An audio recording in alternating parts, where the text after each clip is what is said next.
Chers téléspectateurs d'Africa 24, bienvenue. Vous êtes de plus en plus nombreux à nous faire confiance un peu partout dans le monde.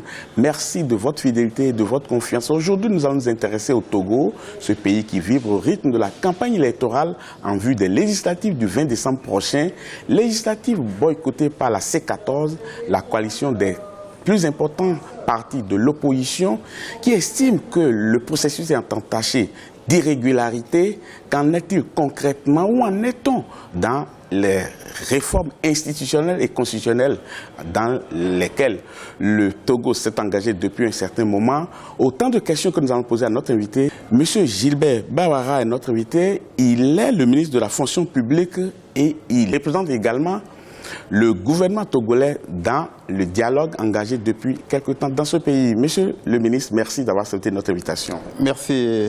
Je le disais en titre que la coalition des 14 partis de l'opposition boycotte le scrutin que vous organisez le 20 décembre prochain. Comment est-ce que vous accueillez cette nouvelle? Nous déplorons cette attitude et nous déplorons l'absence d'une partie de l'opposition togolaise représentée par la coalition des 14 partis dans le processus électoral et également dans le processus de réforme constitutionnelle. Je voudrais quand même rappeler que les pourparlers entre l'opposition et le pouvoir togolais, ce n'est pas d'aujourd'hui que ça date. Depuis très longtemps, on entend que le pouvoir et l'opposition sont en pourparlers, mais on constate que ça coince toujours. Dites-moi, monsieur le ministre, est-ce que c'est l'opposition qui en demande trop ou bien c'est le gouvernement qui fait preuve de mauvaise foi? Non, mon constat est que probablement du côté de l'opposition, il n'y a pas eu suffisamment de renouvellement des idées et de renouvellement de personnel. Je ne veux pas faire, faire du jeunisme, je ne veux pas m'enfermer dans un esprit de mépris ou d'arrogance. Probablement, il y a au niveau de l'opposition un certain nombre d'acteurs qui continuent à ressasser les ressentiments, les récriminations, qui essayent d'enfermer le pays dans le piège de l'histoire et qui n'évoluent pas. En revanche, tout le monde constate que le président Faure Gnassingbé, son parti politique et la plupart de ceux qui l'entourent aujourd'hui sont dans un esprit de renouveau, de renouvellement, non pas au niveau du personnel, mais au niveau aussi de l'état d'esprit. Alors, est-ce que ce n'est pas la reproduction de certains schémas de pensée, de certaines méthodes d'action au niveau de l'opposition qui est à l'origine des difficultés dans la recherche de compromis, dans la recherche d'évolution, aussi bien au niveau politique, institutionnel, qu'au niveau de la manière de faire la politique et d'animer la vie politique nationale. Tout le long de cette émission, nous allons décortiquer chaque point de blocage et comprendre où est-ce que ça coince réellement et qui n'a pas suffisamment fait d'efforts. Et pour cela, je vais énumérer les points de cristallisation. J'en compte 3 et vous me direz si il y en a d'autres. D'abord, les réformes constitutionnelles et institutionnelles. Il fallait les faire. Il y a la recomposition de la commission électorale et la libération des détenus politiques. Aujourd'hui, l'opposition dit qu'elle ne peut pas siéger au sein de la commission électorale parce que, d'abord, c'était certaines personnes qui siégeaient au sein de cette commission qui n'étaient pas de leur goût, mais ils vont plus loin aujourd'hui en disant que même si ces personnes-là n'y sont plus aujourd'hui, il fallait reprendre tout le processus pour être sûr d'avoir un processus digne du nom qui ne souffre d'aucune irrégularité. Est-ce que vous comprenez cette position?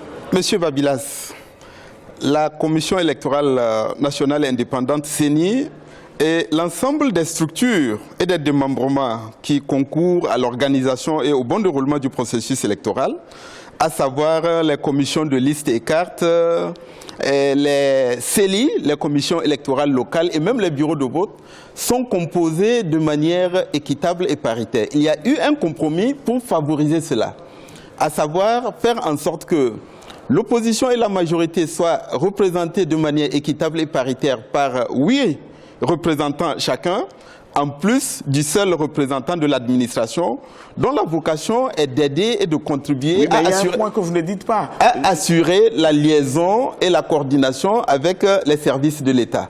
Alors, à partir du moment où ce compromis a été trouvé, notamment avec l'appui et l'accompagnement des facilitateurs du comité de suivi, il aurait suffi à la coalition d'intégrer la CENI, d'intégrer le processus électoral. Mais ce n'est pas fini, non, monsieur le ministre. Dans la composition d'abord, est-ce que dans les pourparlers, vous êtes mis d'accord qu'on devait intégrer une personne qui n'est pas de nationalité togolaise à la commission électorale? Ça a été acté. Non, pas du tout.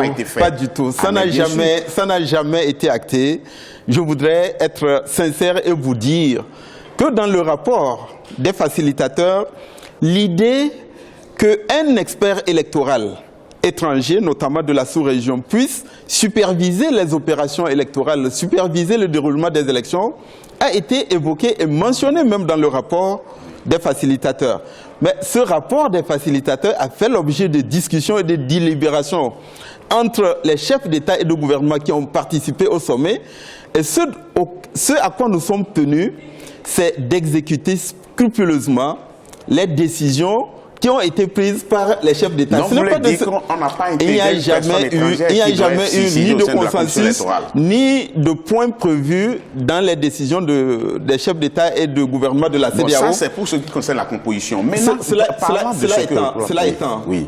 Moi j'estime que par dignité, pour les Togolais, nous devons être en mesure, entre nous, de privilégier le dialogue, la concertation, de nous faire accompagner éventuellement d'experts électoraux étrangers, d'un appui technique étranger. Ça n'a jamais acté qu'on intègre une personne. Pas du tout. Cela n'a jamais été acté.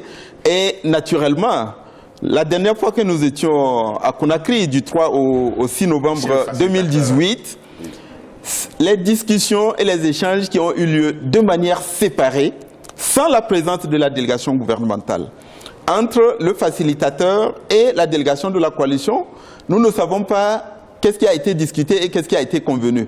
Mais le communiqué des facilitateurs en date du 9 novembre 2018 permet de restituer, aussi bien pour les Togolais que pour l'opinion nationale et internationale, le contenu des discussions et des recommandations qui ont été formulées par les deux facilitateurs. Il n'a jamais été question de demander à une personnalité étrangère de présider la CENI togolaise. En revanche, ce point a été mentionné dans le rapport des facilitateurs, mais n'a pas été retenu par les délibérations et les décisions des chefs d'État. Oui, bien sûr. Mais tout le monde a la capacité et la possibilité de lire le communiqué du 31 juillet 2018 des chefs d'État et de gouvernement de la CEDEAO et de se rendre compte que ce point n'y figure pas. Bon, de toute façon, l'opposition ne s'en tient plus à cela, mais l'opposition s'en tient à autre chose, qui estime qu'une fois qu'elle a intégré aujourd'hui la commission électorale, il fallait reprendre tout le processus. Pourquoi vous nous cédez pas cela? Babilas, nous n'avons jamais été dans une posture figée. Et même dans les contacts directs ou indirects avec nos frères et sœurs de la coalition, nous avons toujours estimé qu'en rejoignant la CENI, si les représentants de la coalition estiment qu'il y a des anomalies, qu'il y a des insuffisances et qu'il y a des carences, notamment dans le déroulement du recensement électoral, et qu'il faille y remédier, la CENI doit être en mesure d'examiner ces difficultés et éventuellement les acteurs politiques peuvent les accompagner. Oui, mais on ne peut pas rester en marge d'un processus et dénoncer des allégations d'irrégularité dont on n'a pas les éléments pour les prouver. Oui, mais quand on avance des éléments ou pas, oui. Est-ce qu'avec tout l'effort que vous avez fait jusque-là, tout le parcours, est-ce que ce n'était pas mieux de reprendre tout le processus pour mettre tout le monde d'accord? Mais le processus a été repris en ce sens que la conférence... La CEDEAO a demandé une révision intégrale du fichier électoral, ce qui signifie un nouveau recensement électoral. Ne pas reprendre le processus, ça aurait signifié tout simplement se contenter d'une révision des listes électorales, ce qui n'a pas été le cas. Nous avons procédé à un nouveau recensement électoral. Vous avez procédé au recensement électoral à partir de quel moment? Au moment où l'opposition a décidé d'intégrer la commission maintenant, est-ce que vous avez repris le recensement? Est-ce qu'elle a intégré le processus? Mais elle est d'accord. Elle n'a jamais intégré la CENI, elle n'a jamais intégré le processus. Elle s'est contentée de rester en marge et de dénoncer des allégations d'irrégularité. Mais c'est la dernière condition qu'elle pose aujourd'hui. L'opposition dit, nous sommes prêts à venir siéger cette fois-ci, mais si nous venons siéger, il faudrait que l'on reprenne le processus. Mais ça n'a pas de fondement. Mais bien sûr, ce qui est fait sans moi est fait contre moi, peut-être. Avant d'être à la CENI et de démontrer qu'il y a des irrégularités, qu'il y a des manquements, qu'il y a des carences et des anomalies, on ne peut pas de manière un peu dogmatique et un peu figée dire qu'il y aurait. En tout cas, c'est le point central pour lequel...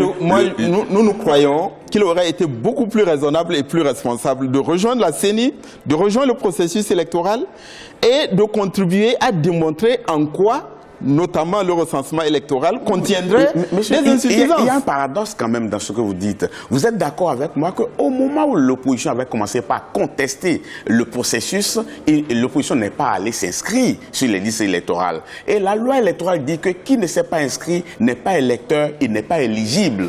Dans ces conditions, comment est-ce qu'on peut continuer là-dedans? Vous oubliez une étape.